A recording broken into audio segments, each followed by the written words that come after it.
Bonjour à tous et bienvenue pour ce nouveau webinaire de la fin du mois de février. Je vois que vous êtes toujours plus nombreux et je vous remercie pour le suivi que vous avez sur les informations qu'on essaie de vous donner de manière presque mensuelle. C'est parti pour une présentation qu'on va découper en 5 parties aujourd'hui. Alors on parlera tout d'abord du service d'MSB Formalité, bien évidemment que j'ai envie de vous dire ce que j'accomplis toute l'année au service des formalités françaises des entreprises, vous expliquer qui je suis, qui est le cabinet et ce qu'on propose aujourd'hui nous en termes de services.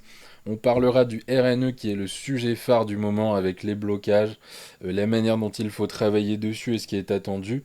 Et puis très rapidement, on parlera des avancées prévues d'ici à juin 2025, puis de la nouvelle version du guichet unique où pour le moment on n'a pas énormément d'informations.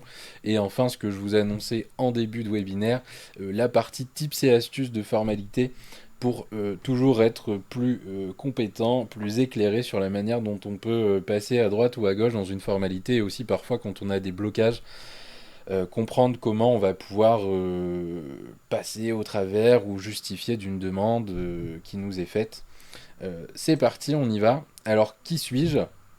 Je suis Benjamin Poiré, ancien greffier assermenté auprès du tribunal de commerce de Douai. J'ai fait toutes mes armes là-bas. Ma naissance a commencé lors de la création du registre des bénéficiaires effectifs. Et puis petit à petit, je suis arrivé à la gestion du registre du commerce et des sociétés et des sûretés, tout ce qui était privilège et nantissement. Durant mon expérience, je me suis aperçu qu'il y avait énormément de rejets par rapport à la conformité des dossiers, des pièces manquantes, des pièces erronées, mais pas que, parfois des blocages techniques. Et puis l'idée, un jour, m'est venue de créer MSB Formalité. Alors, MSB Formalité, c'est quoi? C'est un cabinet spécialisé dans l'externalisation des formalités juridiques des entreprises que nous avons créé en 2021 avec Sabrina et Maximilien. Ce cabinet s'est bien développé depuis.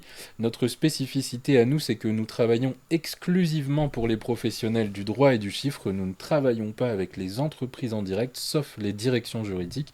Nous avons notamment la chance aujourd'hui de collaborer avec des directions juridiques telles que Kiloutou, Ramery, etc. Dont je salue, je crois, avoir vu quelques interlocuteurs. Aujourd'hui, MSB, c'est à peu près 10 000 formalités traitées par an. Nous sommes passés de 3 à 25, notamment grâce ou à cause, je vous laisse choisir le mot qui vous va le mieux, 25 collaborateurs en 3 ans et nous accompagnons aujourd'hui environ 450 études cabinets. Donc nous travaillons avec les avocats, les notaires, les experts comptables et plus largement l'ensemble des professionnels du droit et du chiffre qui travaillent en France. Aujourd'hui, voilà comment notre équipe est découpée. Nous avons un pôle assez imposant de juristes formalistes. Aujourd'hui, nous sommes à 10 juristes temps plein. Nous en recrutons à peu près un tous les 2 mois ou un par mois en fonction des besoins. Nous avons à côté de ça nos assistantes juridiques qui s'occupent de toute la partie back-office, des validations, des problèmes, du RNE, de l'INSEE, des APE, tout ce qu'on va rencontrer autour de la formalité qui est devenu vraiment prépondérant dans l'accomplissement des formalités françaises aujourd'hui. Et puis, les héros de l'ombre, ceux qui font qu'aujourd'hui nous puissions discuter dans ce webinaire, notre équipe marketing, notre équipe commerciale, et puis nos directeurs, puisqu'aujourd'hui nous sommes accompagnés, Sabrina et moi, par Alexis, Angie et Tristan, qui sont respectivement directeurs commercial, directrice juridique et responsable communication. N'hésitez pas, d'ailleurs, nous recrutons activement des juristes formalistes. C'est la première fois que je propose ces postes-là en direct, mais effectivement, nous cherchons activement toujours des juristes pour pouvoir nous accompagner sur cette particularité qui est la formalité en France. L'externalisation, pourquoi utiliser l'externalisation sur le milieu des formalités? Je pense qu'il n'y a pas besoin d'en parler très longuement aujourd'hui, avec l'ensemble des problèmes juridiques, techniques, les blocages, les bugs, la charge mentale qui vous est imposée ou imposée à vos collaborateurs est devenue de plus en plus accrue. Il faut savoir que quand on externalise nos formalités, c'est un coût qui peut être utilisé dans l'enveloppe formalité et qui est un coût transparent pour votre structure, mais c'est aussi un gain de temps, une expertise et une réduction des coûts par rapport à ce que vous faites vous en interne. Nous, ce qu'on va venir proposer, c'est vraiment une expertise métier Alors, on n'a jamais la baguette magique qui nous permet d'avoir un cabis l'après-midi pour une assemblée faite le matin, mais néanmoins, le fait d'avoir plusieurs milliers de formalités à l'année nous permet de pouvoir comprendre et appréhender certaines pratiques, certains problèmes qu'on va rencontrer durant toute l'année. Donc voilà, n'hésitez pas. Ce que je vous propose, c'est de commencer ce webinaire par la première partie qui vous intéresse tous et toutes, le RNE. Alors, le RNE, c'est quoi? C'est le registre national des entreprises. C'est devenu le registre national central en France de toutes les entreprises et de tous les secteurs professionnels. Aujourd'hui, on n'est pas encore arrivé à l'étape où le RNE va venir remplacer le CABIS. Cependant, il commence tout doucement à être demandé dans certains appels d'offres. Ça veut dire que quelque chose a quand même été enclenché à ce niveau-là et que très rapidement, ce sera l'extrait officiel demandé pour toutes les procédures, les créations de comptes bancaires, les créations de comptes fournisseurs. Euh, il va devenir prépondérant et remplacer, je pense, à terme l'extrait CABIS, alors qu'il fait toujours foi par le sceau du greffier, mais qui sera certainement un jour, je pense, remplacé. L'extrait RNE, il concerne toutes les activités libérales, commerciales et tous ceux qui n'étaient enregistrés dans aucun registre. Euh, pour comprendre un peu comment ça fonctionne, on a essayé de vous montrer un peu une machine fabuleuse. Grosso modo, avant, nous avions plusieurs registres, le répertoire des métiers, le registre des actifs, le répertoire national des entreprises, le RNCS, puisque on parle toujours du RCS, mais le RCS, c'est le RCS local, celui du greffe avec lequel vous travaillez. Mais toutes les données des registres du commerce de chaque greffe sont compilées dans ce RNCS. Donc l'idée, c'est de faire une banque de données comprenant l'ensemble de ces données-là. On va capter les données des divers registres pour pouvoir créer ce fameux registre national qui pourra compiler et mettre en relief à travers le RNE l'ensemble des données de tous les registres existants auparavant. Alors, pour uniformiser les données, on va utiliser deux méthodes. Tout d'abord, l'INPI va aspirer les données existantes, notamment celles données par le CNG, celles qui étaient prises sur l'INSEE, sur l'URSSAF, etc., etc. Et ils vont créer la base RNE, qui est la base vierge sur laquelle nous avons commencé à travailler. Ensuite, toutes les données renseignées par les entrepreneurs vont être aussi compilées. Chaque fois que vous allez saisir une formalité sur le guichet unique, les données saisies vont corriger le RNE précédent ou l'alimenter sur des nouvelles informations. Il y a vraiment deux méthodes pour alimenter cette base. Malheureusement, il arrive parfois que l'aspiration qui a été faite à la base, ou par une instabilité dont on va parler après, que ces éléments soient manquants ou erronés. Pour cela, ce qui a été demandé par le législateur, c'est que ce soit le déclarant qui s'occupe de faire une formalité complémentaire, voire j'ai envie de dire même additionnelle, de complétion ou de correction du RNE. Deux cas de figure, si les informations sont manquantes, il va falloir passer une formalité de complétion du RNE. Si les informations sont erronées, il va falloir passer une formalité de correction du RNE. Ces formalités sont disponibles directement sur le portail du guichet unique et vous permettront de pouvoir corriger soit avant, soit après les informations qui vont ressortir sur le RNE. L'instabilité de ce RNE, elle est notoire depuis le début d'année 2025. Il y a vraiment une instabilité, j'ai envie de dire, informatique qui est présente. Aujourd'hui, moi, mes juristes souffrent énormément de devoir à la fois corriger avant, s'assurer que ce soit bien fait une fois la formalité de complétion ou de correction saisie. On a des soucis parfois de saisie d'une formalité de complétion ou de correction qui n'est pas bien retranscrite. On a des délais qui s'allongent un peu. Et ce qu'on constate, c'est qu'une fois que la formalité plus classique est saisie après, eh bien, on se retrouve parfois avec un RNE qui est post-formalité encore erroné. Alors, il y a des bonnes pratiques pour ça à adopter, c'est qu'il faut toujours aussi aller voir sur le site Sirène, le site de l'INSEE, si les éléments sont bien complets, s'assurer que tous les autres registres le sont, pour éviter qu'il y ait un parasitisme de l'action que vous avez tenté de mener par rapport au RNE. Ça, ce serait vraiment le conseil que je pourrais vous donner sur cette partie-là, c'est d'abord vérifier sur l'INSEE, etc., si vos infos compilées sont bonnes.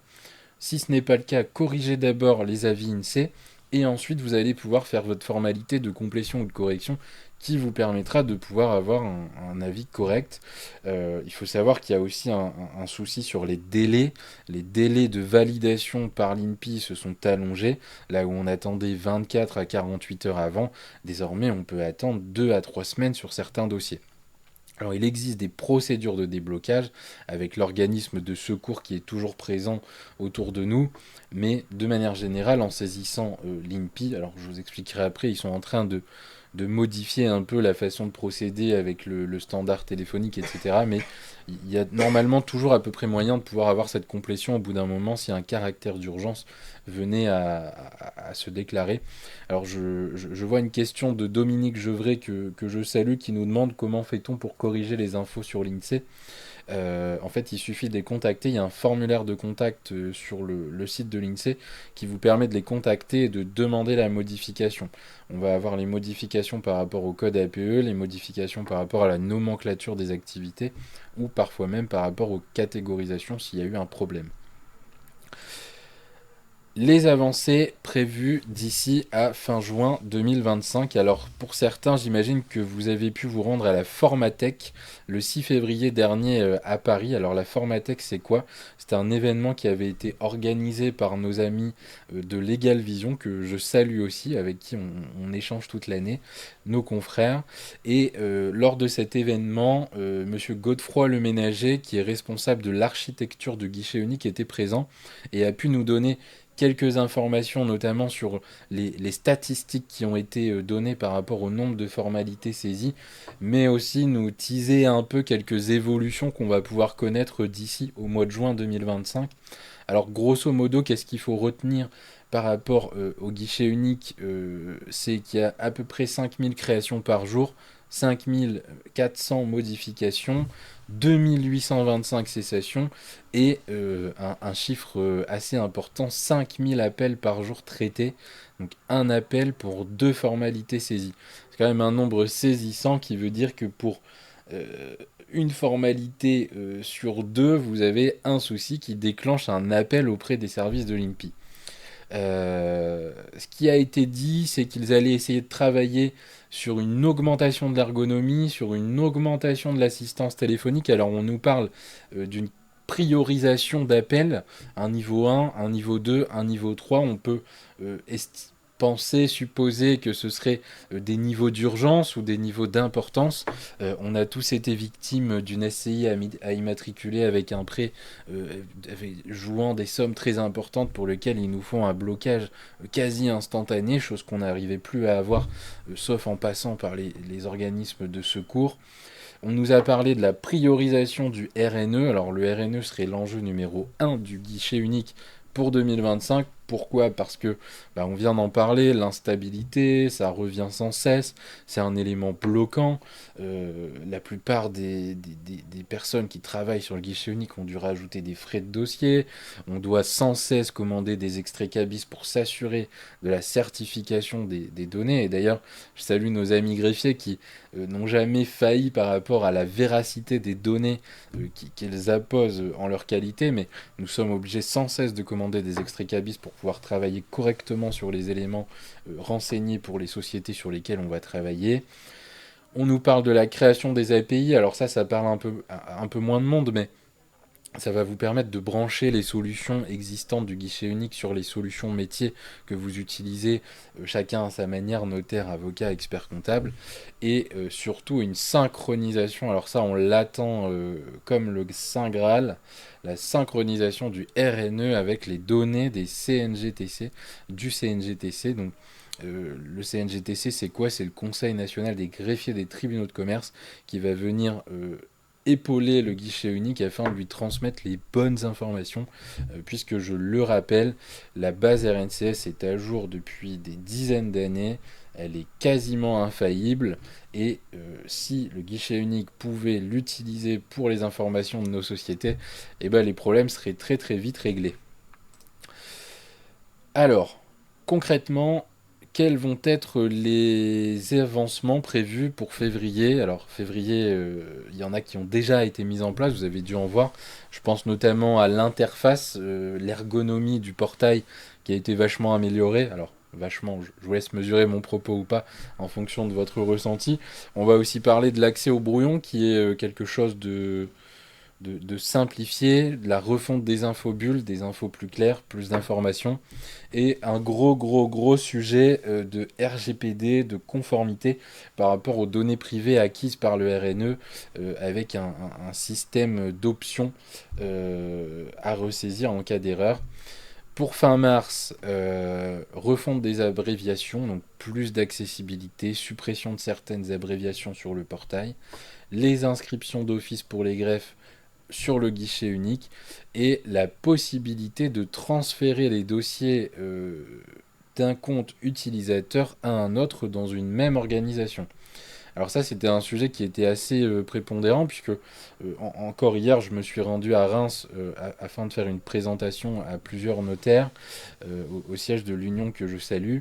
Et durant cette présentation, on s'apercevait qu'aujourd'hui, finalement, il y a toujours un compte notaire ou un compte avocat qui est créé, il n'y a qu'un seul compte utilisé, et on ne vient pas bénéficier de cette possibilité d'avoir les collaborateurs, etc. sur le portail, alors qu'en fait, c'est une fonctionnalité qui marche très bien. La crainte, c'était quoi? C'était que, effectivement, si le collaborateur vient être souffrant ou malade ou en cas de départ, eh bien on n'avait pas la possibilité de récupérer ou d'avoir la visibilité sur ces dossiers. Donc ce changement est annoncé pour la fin du mois de mars. Nous, personnellement, on l'attend énormément, puisque on a, nous, ici, plus de 15 personnes qui travaillent toute la journée sur le portail du guichet unique, et ça va nous faciliter grandement les transferts de dossiers de l'un à l'autre, tout simplement. Pour la fin du mois d'avril, ça va être un chantier de fluidification du parcours lors de la saisie des formalités. L'idée, c'est que ce soit plus précis, moins bloquant pour les lieux-dits, et on va aussi venir regarder un peu les villes qui ont été fusionnées avec les anciens codes postaux. Alors je sais pas si vous vous souvenez, mais c'est pas un problème qui date d'aujourd'hui. Je pense notamment à Hénin-Beaumont, qui est l'adresse de notre siège social, qui s'appelait avant Hénin-Liétard. Vous avez des sociétés qui étaient sur Hénin-Liétard, et c'était un peu compliqué pour les récupérer. Là, on vient faire ce chantier qui était attendu bien avant l'existence du guichet unique sur les villes fusionnées. J'imagine qu'il y aura une certaine API qui va se faire avec le logiciel certainement de la Poste, de DocaPost. On verra bien, mais en tout cas, c'est le chantier prévu pour avril. Et puis, pour la fin du mois de juin, les formalités étrangères. Alors, je sais pas vous, mais moi, j'attendais ça avec impatience. Nous sommes frontaliers belges, anglais. On a la Suisse, l'Italie. On a beaucoup de frontières proches de chez nous. Et finalement, quand on commence à travailler sur des créations de succursales, sur des fusions transfrontalières, sur des transferts de sièges de l'étranger, eh ben, on s'aperçoit qu'à chaque fois on a un blocage, et ce blocage nous prend plusieurs mois parfois pour être travaillé, retravaillé. J'espère qu'il y aura aussi un sujet qui sera fait par rapport aux émoluments des greffiers, surtout ce qui est transfrontalier, qui sont aujourd'hui des émoluments qui sont libres, mais qui sont disparates complètement d'un greffe à un autre. Euh, Concrètement, par rapport à la plateforme, ce qui sera apporté, c'est qu'il y aura un changement du parcours des questions et une simplification par allègement de ce fameux parcours de saisie de cette formalité étrangère. Une nouvelle version du guichet unique. Alors pour ceux qui étaient déjà présents au webinaire du mois de janvier, on avait commencé à en parler. Alors malheureusement, j'ai pas énormément d'infos supplémentaires pour l'instant.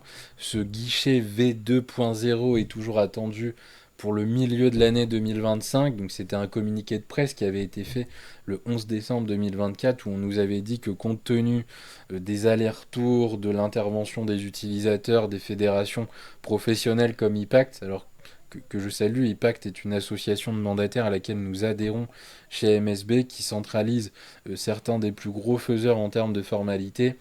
Nous sommes présents tous les mardis à des réunions pour discuter des blocages et des avancées. Nous sommes présents tous les jeudis aux ateliers de l'INPI pour pouvoir discuter, débunker et faire avancer les choses.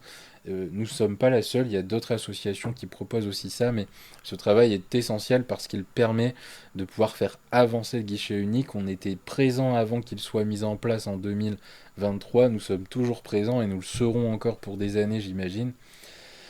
Ce guichet unique 2.0, ce qu'il faut retenir pour l'instant, c'est qu'il y a un énorme travail de réflexion, d'allègement des parcours, d'ergonomie, de fluidité par rapport à ce qui est proposé jusqu'à maintenant. Donc on peut imaginer une refonte surtout visuelle, et puis certainement tenir compte des 3 années de développement où on est venu ajouter petit à petit, à droite, à gauche, des formalités qui n'existaient pas, des éléments bloquants, pour peut-être les compiler et faire quelque chose de plus propre. À mon sens, on n'aura pas un guichet unique très très fonctionnel avant le début de l'année prochaine, puisqu'une fois que ce chantier démarré là, on va retrouver sûrement des instabilités, des blocages qu'on connaissait plus aujourd'hui. J'ai pas encore assez d'infos pour m'étaler sur le sujet, mais c'est vraiment ce qui est attendu sur le milieu d'année 2025. J'espère pouvoir vous en dire plus le mois prochain. Surtout, abonnez-vous à nos webinaires, mettez-vous sur les newsletters, puisque nous-mêmes, on attend ça avec impatience. Pour terminer, des tips et astuces de formalité. Alors, ce que je me suis aperçu finalement, c'est que beaucoup de monde font beaucoup de formalités, mais il y a toujours 2-3 choses qui permettent de débloquer pas mal de sujets, d'avoir pas mal d'informations et qu'on ne connaît pas tous. Parfois parce que seuls les collaborateurs de greffe ont eu l'info dans les tunnels sombres du RCS, ou parfois parce que ça nous est pas venu en tête. Alors on a décidé tous les mois d'essayer de vous donner 1 ou 2 astuces concrètes qui vous permettra de vous améliorer sur ces points-là. Aujourd'hui, je vais vous parler de 3 choses. Alors, la première, c'est qu'il faut savoir que le code de commerce prévoit que vous puissiez contester une demande faite par un collaborateur de greffe ou le greffier devant un juge, le juge qui s'appelle le juge commis à la surveillance du registre du commerce et des sociétés, et vous pouvez obtenir une ordonnance. Alors, c'est pas que par contestation, vous pouvez aussi le faire quand vous avez une pièce manquante. On vous demande la procuration d'un gérant qui est décédé. Ça, c'est un sujet en ce moment où on demande des procurations par les anciens gérants sur le portail de l'INPI, vous allez pouvoir solliciter par voie de requête monsieur le juge commis à la surveillance et lui demander à ce qu'il vous autorise une dispense de pièces dans le cadre d'un dossier très précis. Ça, c'est la première astuce. La deuxième astuce du jour, c'est le comité de coordination du registre du commerce et des sociétés. Alors je vois venir certains avec leurs gros sabots tout de suite en me disant « Attention, il a été supprimé en 2019 ». Alors effectivement, M. Macron avait décidé de supprimer énormément de comités de coordination en 2019 parce qu'il y en avait vraiment beaucoup trop. Et malheureusement, par erreur, celui-ci a aussi été supprimé. Pour autant, c'est un comité qui rend des avis depuis 1984 jusqu'à 2020 sur énormément de sujets. Est-ce que la carte d'identité d'un ressortissant algérien doit-elle être validée comme telle en France? Est-ce qu'il faut des dispositions particulières? Alors, tout juriste confirmé vous dira oui, il y a eu les accords en 1960 et la pièce d'identité doit être acceptée comme telle. Si vous souhaitez le prôner devant un tribunal de commerce, vous allez pouvoir le faire puisqu'un avis a été rendu en la matière disant qu'effectivement, au vu des accords d'Évian, il n'y a pas de problème par rapport à cette pièce d'identité qui doit être acceptée en l'état. Vous allez avoir des sujets qui ont été amenés soit par les greffiers directement, soit par les anciens CFE, Chambre des métiers, etc., ou tout simplement par des déclarants ou des professionnels du droit et du chiffre. Grosso modo, ce sont des greffiers éminents qui se réunissent à Paris pour discuter de plusieurs sujets qui leur ont été demandés. Et puis, une fois qu'ils se sont réunis, ils en discutent et ils émettent un avis. Cet avis fait jurisprudence auprès de la profession. Je suppose que depuis 2020, ça ne s'est pas arrêté. Énormément de questions ont été posées au Conseil national des greffiers et ça continue de se faire. J'espère qu'un jour, un comité refera surface pour que justement ce sujet d'harmonisation qui revient dans tous les groupes, dans toutes les publications LinkedIn qu'on voit aujourd'hui, on parle toujours d'harmonisation, on parle toujours de disparité des traitements. Je sais qu'il y a quelque chose sur lesquels on n'est pas tous d'accord en fonction du greffe sur lequel on va travailler, mais notamment est-ce qu'il faut faire une ou plusieurs formalités quand on a dépassé le délai de 30 jours. Je pense que certains sont en train de sourire en m'écoutant parler de ça, mais sachez que un avis pourrait être rendu là-dessus et nous pourrions avoir une clarification. Voilà pour cette première astuce. Pour la deuxième, tout simplement le guide des formalités. Je vois énormément de guides de formalités proposés par nos confrères, donc c'est super pratique et ludique, et je pense que c'est très bien de faire ça. Mais parfois, c'est aussi bien de se rapprocher de la source primaire des informations. Ce guide des formalités, il a été créé par les greffiers des tribunaux de commerce. Alors, je salue par ailleurs maître Vincent Doucet, le greffier de Bobigny, qui s'est occupé certainement de la partie privilège et nantissement, alors pas tout seul, mais qui a dû bien s'en charger. Euh, Dans ce guide des formalités, vous avez le panorama précis de toutes les démarches, de tous les formulaires relatifs aux formalités des entreprises. Vous avez 6 rubriques: RCS, agents commerciaux, privilèges et nantissement, les entreprises en difficulté et les fonds référés. Et grâce à ça, vous allez connaître de manière générique, alors j'insiste sur le terme générique, parce que vous ne pouvez malheureusement pas euh, bah, euh, prétendre à avoir les mêmes demandes de pièces dans tous les greffes, ce n'est pas possible, il faut être réaliste, mais cependant, c'est la base des éléments qui va vous être demandé pour chaque formalité devant être effectuée. Alors, regardez bien vos mails dans les jours qui arrivent, on vous donnera les liens d'accès à ce guide, au comité de coordination, etc. Et n'hésitez pas à nous faire un retour sur ce que vous en pensez. Moi, je trouve qu'il est vraiment très complet. Pour la partie privilège et nantissement, nous, chez MSB, on s'occupe de la partie sûreté pour nos clients. Eh bien, la réforme des sûretés, elle est venue quand même chambouler pas mal les formalités attenantes à des sessions de fonds de commerce. Souvent, ça découle des sessions de fonds. On a les privilèges de nantissement de fonds de commerce et de vendeurs.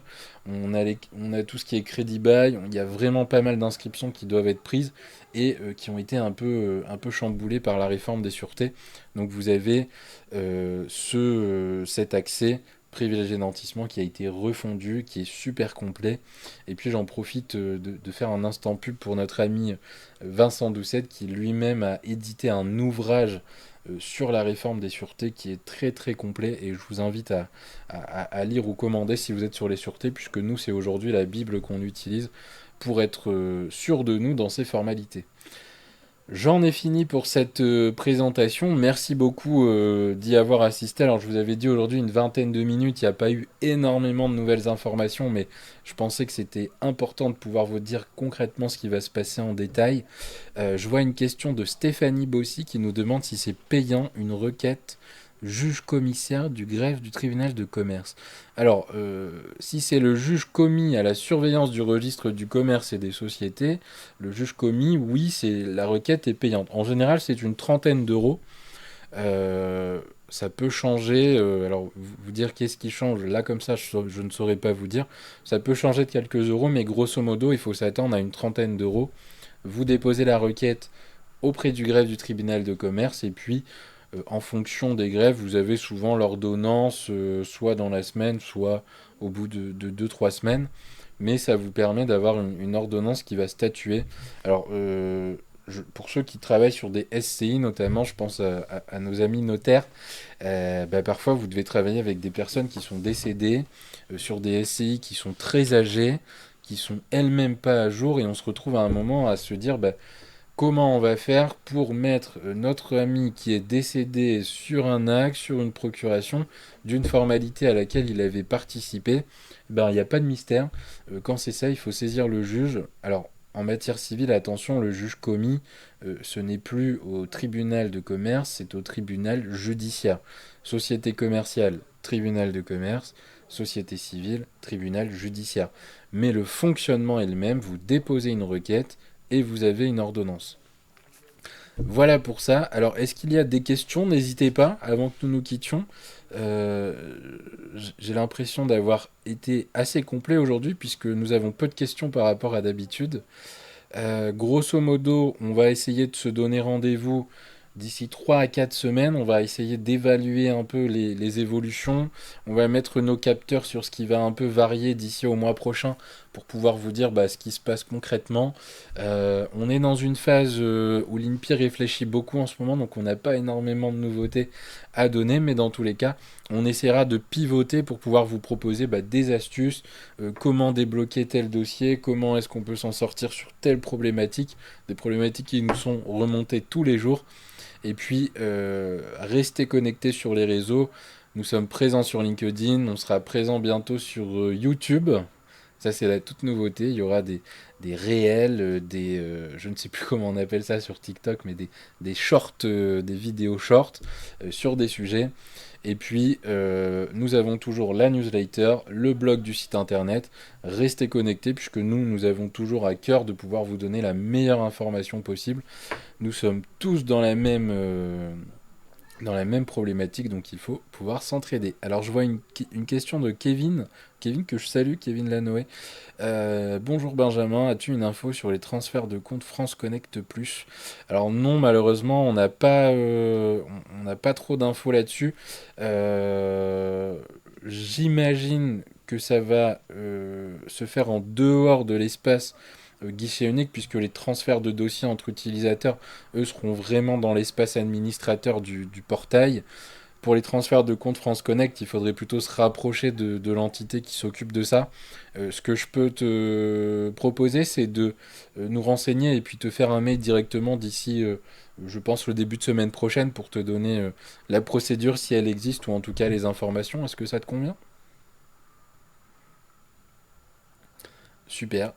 Eh ben, je pense qu'on peut s'arrêter là. Merci encore à tous d'avoir assisté à ce webinaire.